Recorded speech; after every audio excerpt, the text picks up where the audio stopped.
West Virginia, a couple who live in the woods with their children are convinced they are being stalked by shape-shifting skinwalkers. My name is Steve. I'm Nikki, and I believe that we have captured footage of skinwalkers. Me and Steve have been together for going on 9 years. We have lived here in this house for 4 years. There's lots of woods and lots of animals. We live on 7 acres. Behind our property is over 100 acres of protected land that can't be built on. We love being secluded. We're introverts and just enjoy each other's company.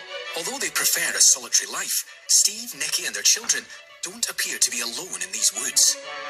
A couple of months after we moved in, we started hearing screaming, almost like a toddler, but it was way higher.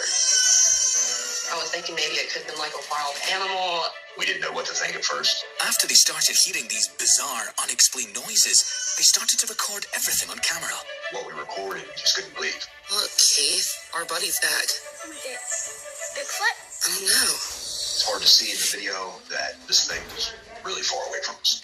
And I zoomed in, and it seemed to be leaving the area. As time went on, the strange sightings became more frequent. I thought it was somebody trespassing at first. It was scary. You know, me and the kids were definitely scared. I didn't even know about skinwalkers until I started posting these videos online. I've done a little bit of research on the skinwalker, some kind of Native American legends or folklore, as far as I know. It really isn't any specific type or shape or form. In Navajo culture, a skinwalker is a type of harmful witch who has the ability to turn into, possess, or disguise themselves as an animal. What's this thing? It's sniffing the ground. Could this strange brown beast be a skinwalker in disguise?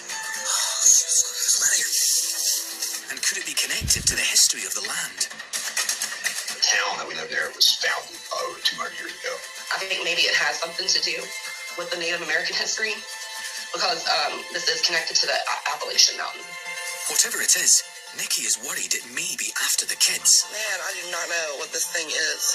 I just feel like it was trying to trick us. It mimics the kids trying to get us to come out into the woods. That's really starting to freak me out. I don't necessarily know if it's good or if it's evil, but I just know that it's watching us. I can't explain it. I don't know what it is. It's just peculiar. It could be a cryptid. Cryptids are unexplainable creatures, these mythical beings, including Bigfoot and Yetis. Something about it just makes you think, that's not normal. There's got to be more to it. But the shape-shifting beast lurking in the woods was about to take a more menacing form.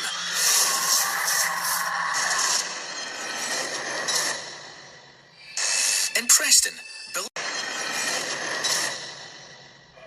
back in West Virginia, the creepy creature in the woods continues to torment Steve and his family.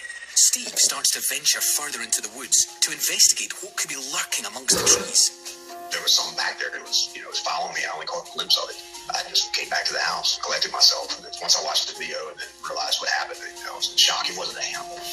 As time goes on, the spine-tingling encounters become more frequent. I heard some noises that sounded actually close to my garage. And as I went outside, I couldn't hear the noise. I heard it far away, so I started to investigate and walk out there. And it's almost like it was right next to me. The very next second, it was far away. A lot of times, my ears will ring, and I get a feeling of confusion. Steve has searched for physical clues about what exactly this thing could be. Have I investigated where I've seen them before? I have, and I really, I've never found any evidence or anything, going through the woods or footprints or anything, really. For Nikki, who's often at home alone with the kids while Steve is at work, the lurker in the woods is constantly on her mind. We were just outside spending the afternoon doing some water stuff, and my son was pointing at something in the woods, and he was saying, what is that? Okay?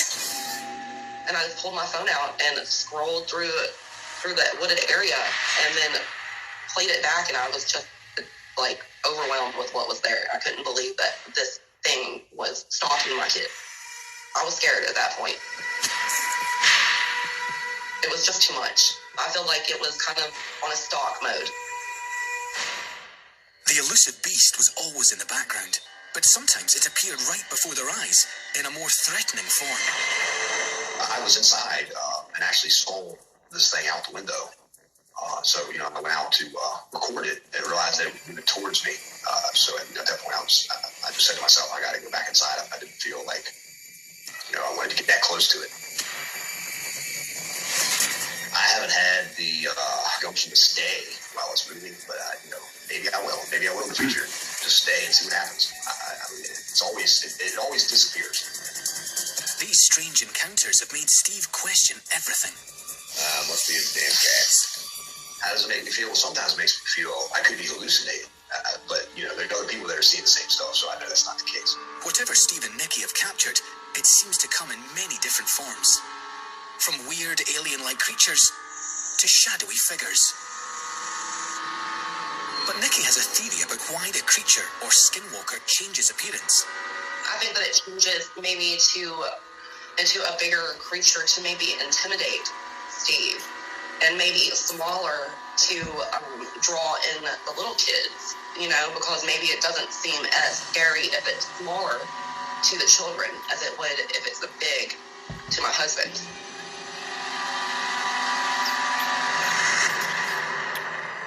If it isn't paranormal, wow, it's a very good trick. I mean, they are pulling the wool over people's eyes. And they've obviously got some mechanisms and some way of producing and presenting some evidence that looks truly compelling. I will never discount anything. I believe in the possibility of creatures, because you just never know, do you? There's definitely something weird there, and it definitely needs investigating. But whatever it may be, it appears they, or it, are here to stay. I've seen this thing, dozens of times. And I'm not really fearful anymore. I'm more interested in what it is and what its intentions are. And if it's their home too, or its home too, then, you're just going to have to learn to live with it, I guess.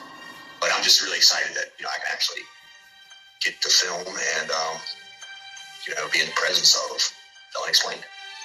Let's just hope this isn't the last time we hear from Steve.